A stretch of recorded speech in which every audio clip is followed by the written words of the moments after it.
So welcome guys, I am with 4 inspiring ladies today and they will be sharing their story, how they turn their passion into profits. You know, a lot of time when I see content creators here in the UAE asking me these questions, some of the questions they ask are not questions we are proud of. We have inspiring women with beautiful stories and nobody's asking them how they started, how they got to where they are, some of the challenges they are facing, how we can all help together as a community to help them overcome some of these challenges. So today I want to be the first African in UAE to ask African women the right questions so that other women that are coming from Africa, Asia, every other part of the world will have something to learn from them. So without wasting too much of our time, let's get to know them. Let's start by my left here. Please introduce yourself. Hi everyone, my name is Alvin. I'm from Cameroon. Bonjour à tous, mon nom c'est Christelle, je suis camerounaise.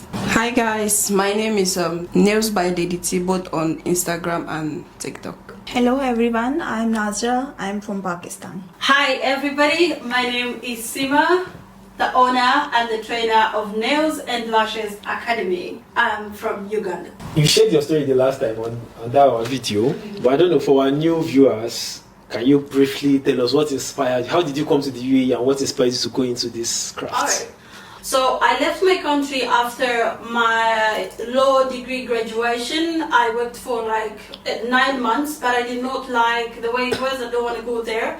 And then I used to come to Dubai on vacation, but then when I reached here, I decided to stay. So I started from scratch looking for jobs like any other person. And then, but in my childhood, like during my childhood, I had this passion of wanting to do makeup, wanting to do lipstick, dolls and stuff. So when I reached here, I was like, no, for me to win in a country that is not mine, I really need to evaluate and also progress on my skills. So I decided to go for training. My first job was in a hotel as a receptionist, and then later I went to a salon, a beauty salon, and trust me, my boss was an Indian, but what sold me off was my confidence and my accent by then, because we were dealing with more people from Europe. That's it. We were in Jumeirah by then.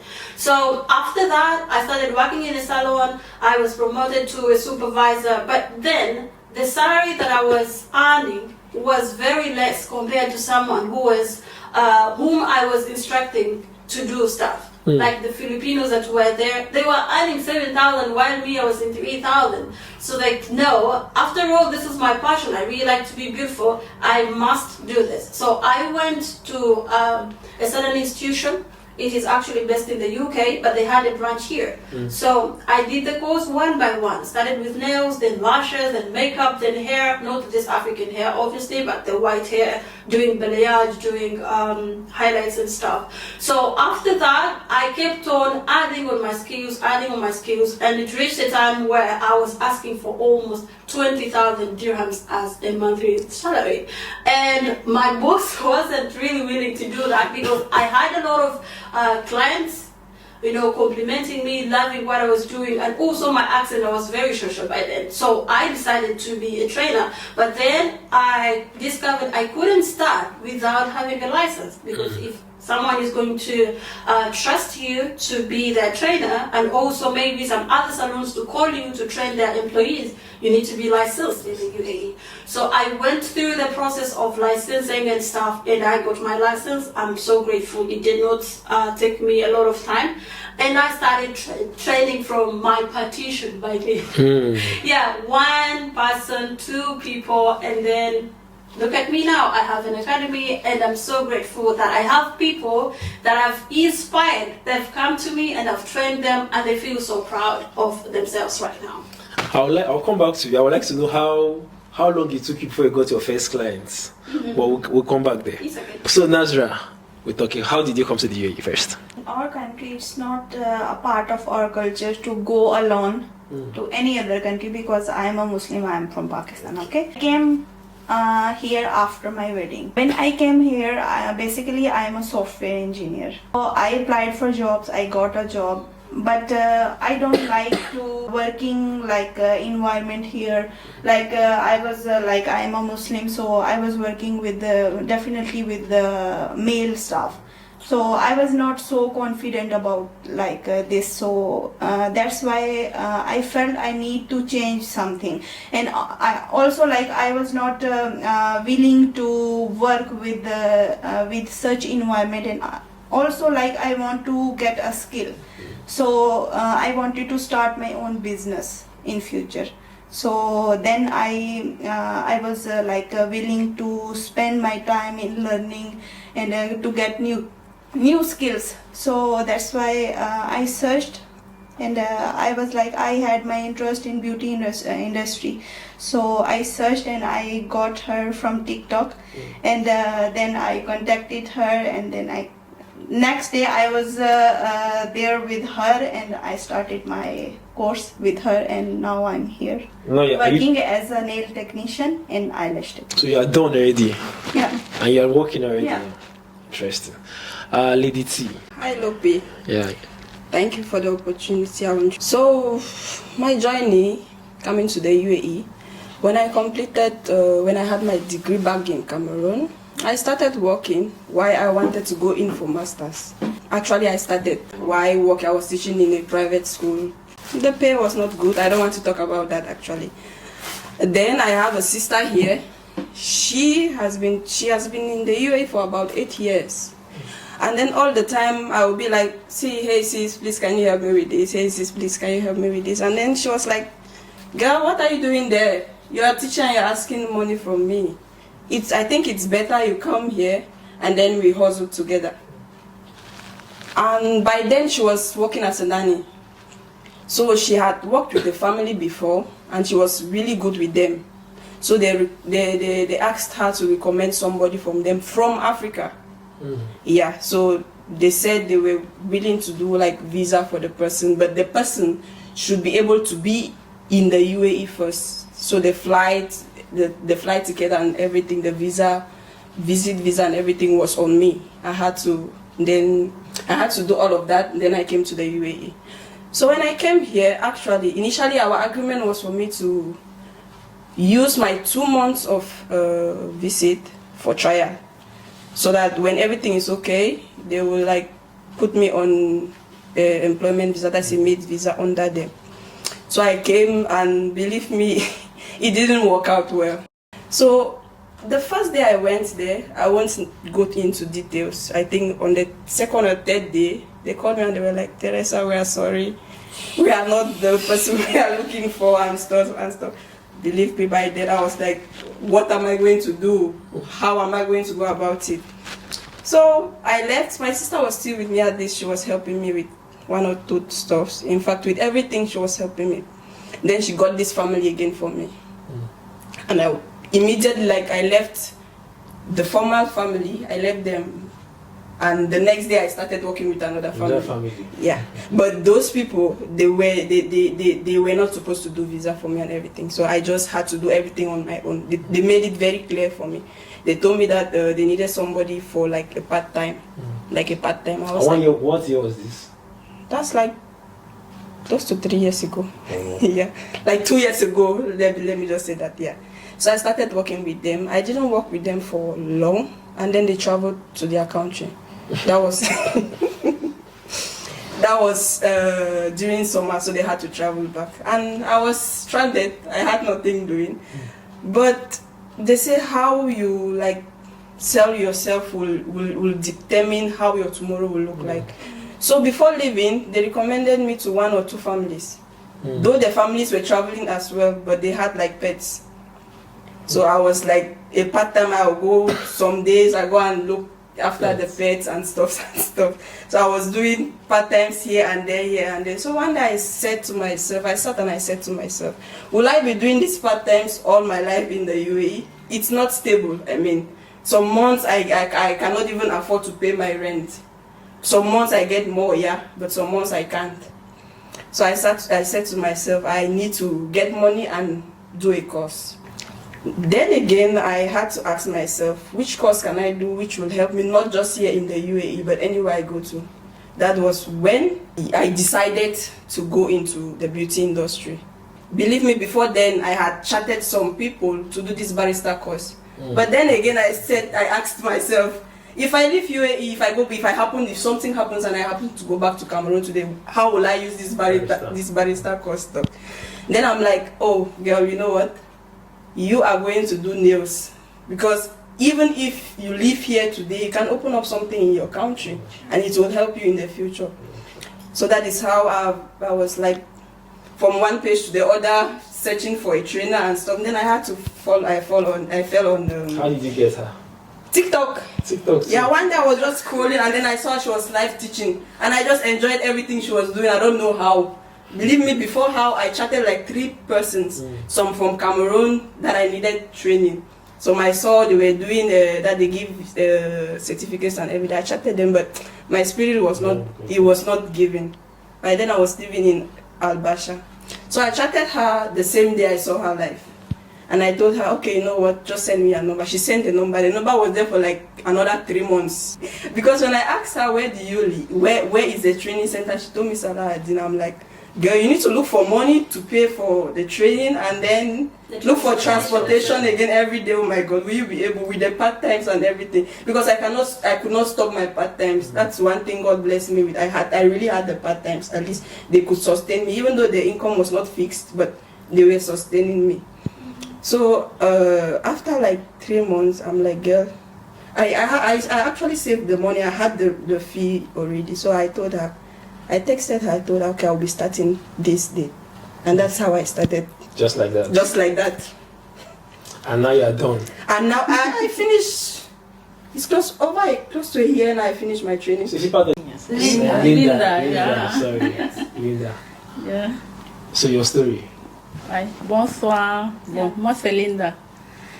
Je suis arrivée à Dubaï en 2020. Et j'étais coiffeuse au Cameroun. Bon, mon objectif quand j'arrivais à Dubaï, c'était pour travailler dans un salon de coiffure, mais je n'ai pas trouvé. Et moi, je ne voulais pas perdre le temps. Parce que ce que moi, je voulais, c'est de travailler pour pouvoir gagner. Et par la grâce de Dieu, après 3 jours, j'ai trouvé un travail dans une boutique et que j'ai eu vraiment des patrons compréhensifs. Ce n'était pas évident au départ avec l'anglais, mais avec le temps, je me suis en sortie. J'ai eu vraiment des patrons compréhensifs et j'ai travaillé avec eux pendant 4 ans. Oui, pendant 4 ans. Et un jour, j'ai fait la connaissance d'une amie. Bon, je peux dire une amie, une grande sœur, Josée. Je profite de là pour te remercier. Si je suis où je suis aujourd'hui, c'est grâce à toi. Bon, elle m'a parlé de l'onglerie. Déjà, j'ai cherché une formation dans quoi je pouvais faire. Bon, elle m'a orientée dans l'onglerie. Tu peux faire dans ça. C'est très bien. Déjà, tu fais déjà la coiffure. Tu peux t'associer à l'onglerie. Ça serait mieux pour toi. Et moi, déjà, je ne pouvais pas imaginer faire une formation ici à Dubaï parce que j'étais francophone. Ce n'était pas facile pour moi dès le départ. Et maintenant, un jour, j'ai fait la connaissance. Je suis allée sur TikTok. Je voulais chercher les centres de formation où je pouvais me former. J'ai cherché sur TikTok et j'ai fait la connaissance de la dame. Je l'ai appelée. Elle m'a donné la localisation. Et je suis allée là-bas. Moi, je lui ai dit, je suis francophone. Ce n'est pas évident pour moi. Elle me dit, non, si tu as la foi et si tu as la volonté, tu peux faire. J'ai dit, OK. Et c'est comme ça que j'ai commencé au fur et à mesure. C'est aller. Donc, je profite de là pour vous dire, ne vous découragez pas parce que vous êtes francophone ou bien ne vous découragez pas parce que vous n'en sortez pas en anglais. Si vous avez la foi et la volonté, tout va bien. Merci. Yeah, my journey to the UAE was not a smooth ride at all. I've been here for the past 7 years, and I can say I thank God, but it has not been easy. So I came to Dubai September 2017, right after my diploma. So I already had, my elder sister was here. She was the one who brought me here. Like, please come, the load is too much on me. So I came, and it was not that good because when I came, I had to figure everything out on my own. She was working at that time. She was a live-in nanny. So she just picked me from the airport and showed me to my bed and left. So, and where I landed also, the environment was not good. The people, when I mean the environment, the people, they don't have, the kind of vision that they don't encourage you. What they tell you is just make a CV, school bus nanny, barrister. Unfortunately for me, I landed a job 2 weeks after coming to Dubai as a barrister, though I wasn't trained. So they offered me the training, and that's how it started. That's how my journey started. Ever since, I've been working as a barrister till date. So it's a good job, but that's not all I want to be in life. So I decided to opt for more, for an upgrade. I actually saw a video of Reverend Funke Adejumo, and she said something that really awakened me. Like, your hands are meant for something. You have to do something. Your degree are there to add to your experience. And you have to do, as a lady, you have to have a craft that that can sustain you. So that really woke something in me, and I decided to start new, to go into the beauty industry precisely as a new tech. And prior to meeting Sima, I've met with one lady. I don't want to mention her name. I don't want to ruin her brand. So I started the first training session with her, and I can say it was not good. And she lived very far in JVC, so I had to travel 2 hours every time I have a training. But I took it upon myself, like, nothing good comes easy. You have to sacrifice. So it didn't go well. So I just decided she was not giving me what I want. So I just stopped. And then one day I was still scrolling, checking to see other institutes that offer this training. And then I saw her on TikTok. I'm like, she did something in one of her videos in the course of her training. I saw her using an egg, like a tactic. I'm like, I was moved, I was drawn to that. And this is unique. I've never seen this, and it's really, that's how I contacted her and I started. I've already paid the first lady, so she didn't give me any refund, and I just let it go that that's a lesson. And then I started with her. So how is in the class so far? She's good. I'm not gonna say in front of camera, or there's a difference when you know something, and it's a big difference to teach someone that thing, that skill that you have. She really, the first day, I didn't tell her that I have a prior knowledge of it. I told her I don't have any experience. It's my first time. And just like 1 hour to the first time, and then I shouted, like, I've never seen this. She was like, have you been somewhere? I said, yes. I can't hide it anymore. Because where we started, where she picked me up, like, she treated me as someone who has zero knowledge. Everything from the base, she's really good. She will hold you by the hand and take you there. Like all of us have learned something. The last time, our last video, that was the first time I heard acrylic in my life. So when I see ladies these days, I say, this acrylic, they're saying it is press-on. They think I don't know change, I just say. So I want to know, what challenges do you get? I want this question to be of two faces. What challenges do you face here in the UAE as women in UAE, especially African women, Asian women? What challenges do you guys face in day-to-day life and in this business? I will talk about African ladies, because when we come here, according to the environment where we are or where we stay, like she said, the people that are around you, they matter a lot. So when we come here, we want to be close to the people that speak the same language, that eat the same food, and we hesitate to actually go outside and see what is there, what are other women wearing, what are other women doing, what meetings are they going to, what are they doing for leisure. So I found it as a challenge that when I came here, to me, I connected more with Russians because I was staying in Marina by then. And Russian girls would look absolutely beautiful, like so stunning. That's when I acknowledged the beauty of a woman, because me, I know having braids on me, not putting lipstick is just good. But sometimes, or even not even sometimes, most times, people judge with eyes, the way you present yourself. Yeah. Then if Lopi approaches me, the first thing I'm going to see is how he's wearing, okay, his outset stitches before I know the attitude and stuff. So that is one lesson that I learned, the way I present myself.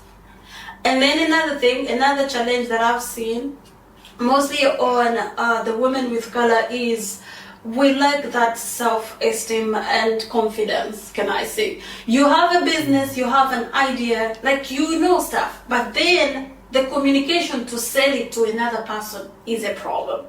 But trust me, there is a lady who is 26 like me, but she's staying in Burj Khalifa and she drives a Bugatti or stuff. You are the same age, but your mindsets are very different. So we tend to sit, just watch life going. You don't have a goal to achieve in this week. You don't have a strategy for the day.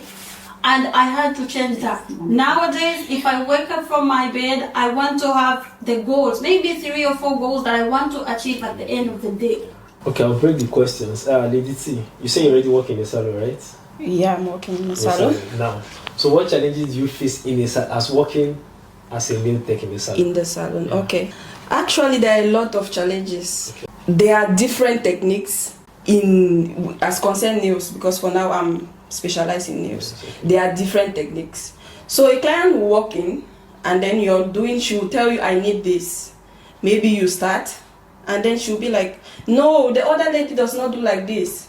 Exactly. Yes.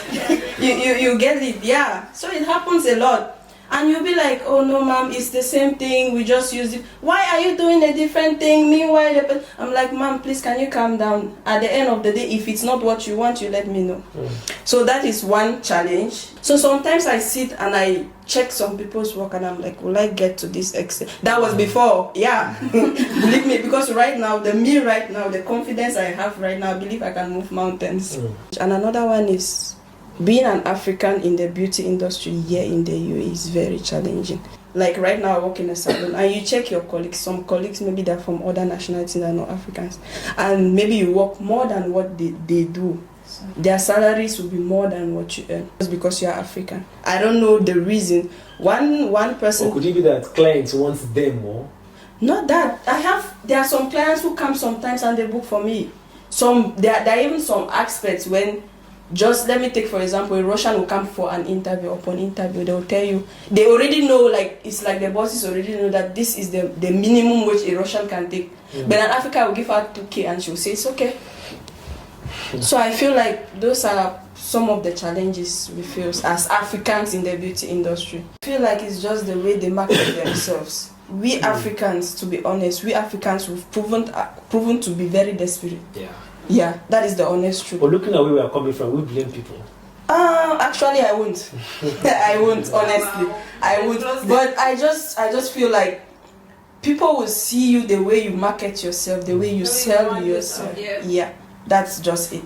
Maybe somebody, for example, I will take example, I do home services during my off and on my free period. Somebody will book me and it's like, I need a set for 50 dirhams. I'm like, girl, go and buy granite with that. But some technicians, I won't blame them. Honestly, I won't blame them. But there are some situations you find yourself and you don't have a choice. Yeah. Okay, let me take one more. Now that's about the field. I will just ask women in general. What do you think challenges women face in UAE in general?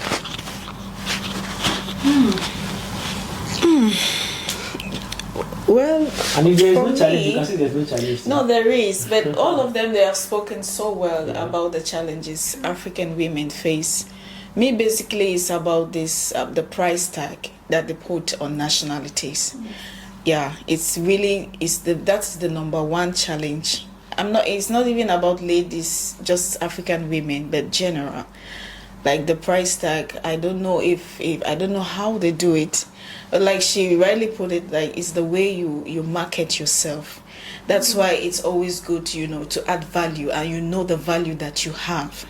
If you know what you carry, you shouldn't settle for less. Though there are conditions that also can make you to settle. but not for a long time. You should always aim high. Like, I will take myself for example. Recently, I'm still training with SEMA, but I got contacted by my former boss where we used to work before. Now he knows that I can work. He knows that I know what I'm doing. I can handle whatever pressure that comes. Now, what he's offering me is the same thing that I'm getting, but he's willing to offer someone without experience more than what. And then I said, no, I can't do that. I cannot. So I believe it's just the way you just keep on adding value, and because if I see there's a lot of African women here in Dubai that have good businesses, so I don't think they just overnight they did that. So gradually, it's a thing already. The price tag is an issue, and it's not going. It's not something that is going anytime soon. For my own, what I've seen with my own experience, it's not something that is gonna change. But you, as a person, you need to change. You need to upgrade yourself. I think we should hear from you too, since you are not African. What do you think is challenges of women in UAE? First of all, we can talk about the good thing. It's very safe. Yeah, true. For everyone. But as a Pakistani, like I can say, like in beauty industry, like they always prefer other nationalities than as compared to, like they said, Africans, Pakistani and Indians. They prefer other nationalities, and literally we are doing greater than them, okay? Because they are not, like I'm sorry I'm saying this, but they are not good at their jobs. Yeah. We are doing hard work, and we can do anything if we are interested and we are willing to do. But we are always ready to do hard work, even we do extra time, extra effort in everything. But still they are getting more than us as compared to us. So this is a bad thing in industry. So they always like, if we see a job post about that we are looking for a nail tech, eyelash tech, anything. So they always prefer, we want this nationality. Yeah. So And write little, it. they write it. And literally I work with them, 3 ladies, they don't know the basic things. And still they hire them. And they are getting more than us. So this is a big challenge in this industry. And another thing in our industry, like the timing. We work for 10 to 12 hours. And if we are staying, like I'm staying far, so every day I travel 1 hour each side to reach at my workplace. So like if you have family and you are in beauty industry, it's very hard. Because if you have husband or wife and they have other jobs in IT and any other field, they are just sitting at their home, and we are working on weekends because we can't take off on weekends. They say, like the owners, they say, if you are going to take off on a weekend, we will cut your 2 days. Wow. 2 days salary for just that 1 day. Like you can get only your off Monday to Thursday. So we will cut your 2 days salary if you are going to get off on weekend. Now let's go a little bit into marketing. So you say you do home service, right? Yeah, I do. So how do you attract clients? How do you get clients? Social media. Yeah. Social media. Which social media works more for you? TikTok. Yeah. TikTok.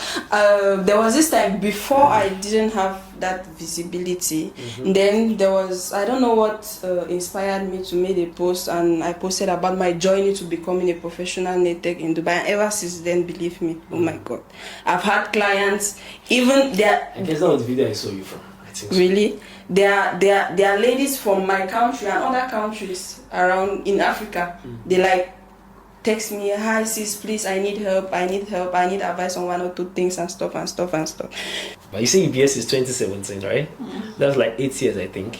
So if you see a young Cameroonian lady coming to the UAE today, what advice you give her? You tell her stay away from men. Or... First, learn a skill.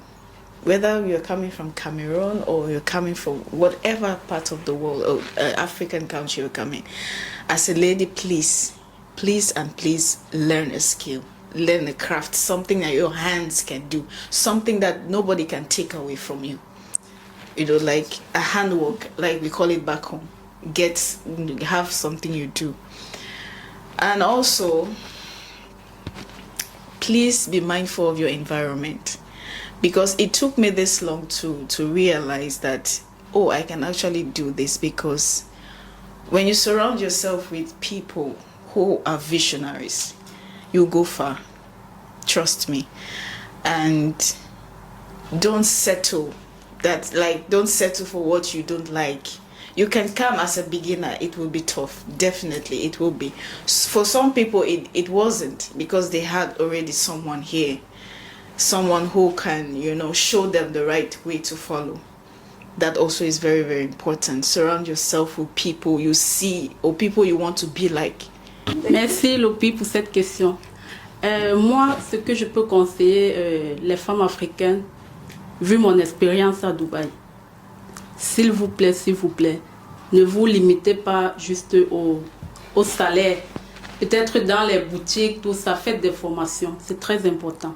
Faites des formations, parce que des formations, ça va vous aider à long terme. Même une fois dans votre pays, vous pouviez exercer dans cette formation que vous avez fait à Dubaï. S'il vous plaît. Ne vous limitez pas juste à vendre dans des boutiques ou bien faire le travail de hygiène dehors. Non, ne vous limitez pas seulement à ça. Faites des formations. Vraiment, c'est vraiment important. Des formations très, très importantes, s'il vous plaît. Merci. As a nail technician or as a beautician in general here in the UAE, I've noticed a lot of us Africans, especially Africans, who don't know how to present ourselves. I remember when I just finished my training, I went to an interview. That was the first interview I attended, I went to as a nail technician. And upon arriving there, I met 2 ladies. They were all Africans. I don't want to say where they were from. There was this one, I don't know, I don't want to be judgmental, I don't want to insult someone, but she wasn't presentable. She wasn't presentable. And there was this other one, she was okay, and she was like, oh, I have 6 years of experience. When I heard that, my head was like, oh my God, I lost the job already. But do you know, at the end of the day, I got the job. Really? On my first interview. That's beautiful.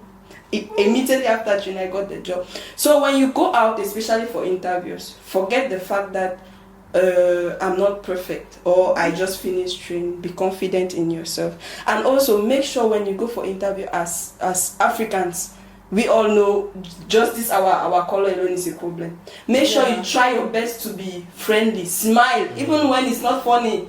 Try to smile. When you go, immediately you get into somewhere, try to smile and look presentable as well. So that's just it.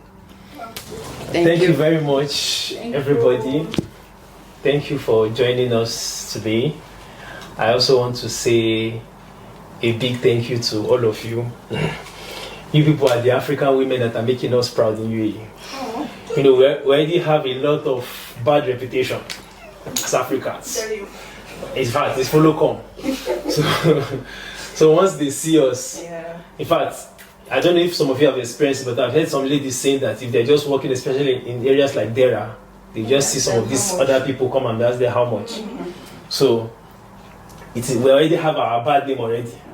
Now having some of our sisters, brothers, both genders adding to it, is disheartening. So when we see African women like yourselves, it is encouraging. It is a breath of fresh air. And like you said earlier, Sima too is somebody that I really admire. Most times the conversation we have is she's always talking about business. She's always talking about how she wants to grow. She's always talking about. I know she has this dream of uniting African women because she's always saying, like she made some mention of something like that today too. That she wants a time whereby all of you can come together and So if they say, "Oh, your African sister did something today," I can also tell them, "Don't you see? It's really down your scene." You get. So we know it is not easy for women in general.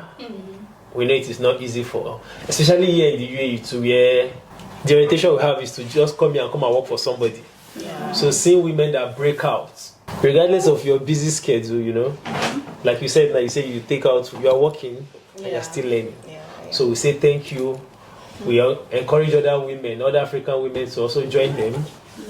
So that very soon, me too, if there are more women, me too, I'll have work. I have more people to interview. If there are no people now, what would I do? So, it's an ecosystem. You do, we do, we all help each other and we all grow together. I'll be coming for video editing and stuff. Kalas, no, you see? Go there. Please, So, I want to present. Thank you very much and see you in the next video.